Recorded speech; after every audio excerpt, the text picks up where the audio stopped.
Well, it has been a stormy spring across central Illinois. So time to ask your meteorologist, Kevin Lighty, what is up?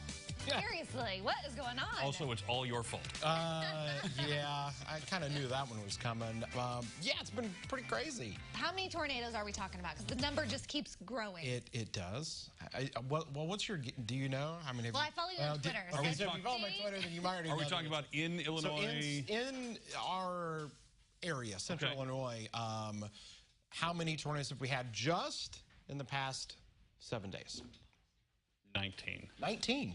Wow, that would be a lot. I'm just guessing. I think it's 9. There you go. There you go.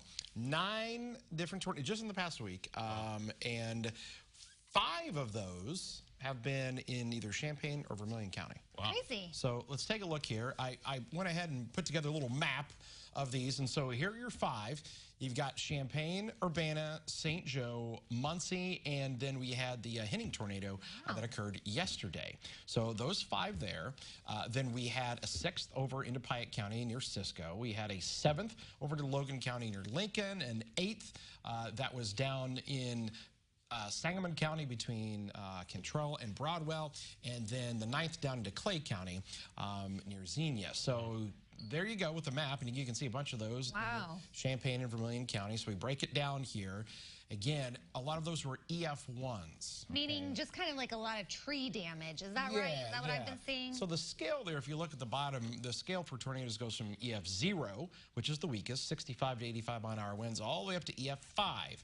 200+ mile-an-hour winds. So out of the 9 tornadoes, 7 of those have been EF1s, 2 EF0s, and I put who's next there, not to be insensitive, but to be realistic that there's probably going to be a next. It is inevitable there's going to be a next. Do we want there to be a next? Of course not. We can't hide under a rock and act like it's not going to happen. When we're in severe weather season, you have to prepare, you have to plan, you have to be ready for this kind of weather. I did notice there were a lot of people saying, I didn't hear the sirens. Why didn't the sirens go off? Yeah. Which obviously that's an important way to alert people that there's a problem. But I also saw your response, which is? So I was very surprised. I most recently came from an area that had a lot of tornadoes down near Oklahoma and Kansas and southwestern Missouri, and this was a very accepted thing because they happen so often, and that is that tornado sirens are outdoor warning sirens. They're meant for you to be alerted of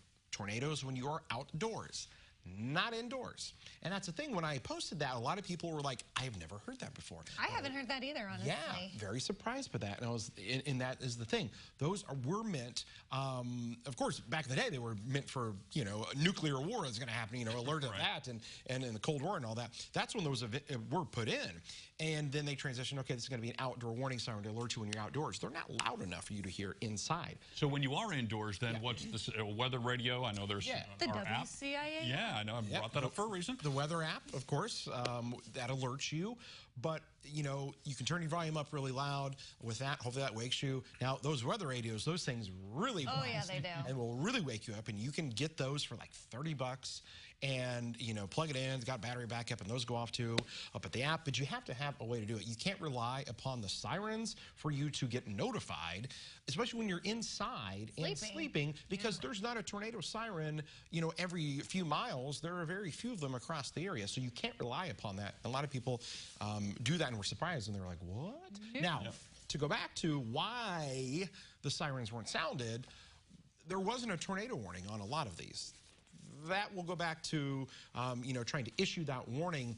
And sometimes these storms kick up a tornado so quick that by the time it shows up on radar, it's gone. And it's a difficult thing to do. You just have to stay weather aware, pay attention, have a plan. And also, for those wondering, issuing the warning is not your responsibility. It is not. No, we don't issue warnings. Now, we are always, whenever there's even a remote chance of severe weather or severe thunderstorm warnings, we're on Facebook, we're on the app, we're streaming, we're there. So we're always there and can keep you up to date, and just get ready. Okay. We've got more on the way tonight. Well, that's what I was going to say. What's coming? We've got another round that's coming our way tonight. As a matter of fact, we've already got things firing up in the Storm Tracker Doppler, and it's just getting going, so I got to get out of here. So Yeah, another long night for Mr. Lighty. If you want to ask him a question, go to his Facebook page. You can email him at klighty@wcia.com or tweet him. He's always there playing on his phone, but doing work at the same time.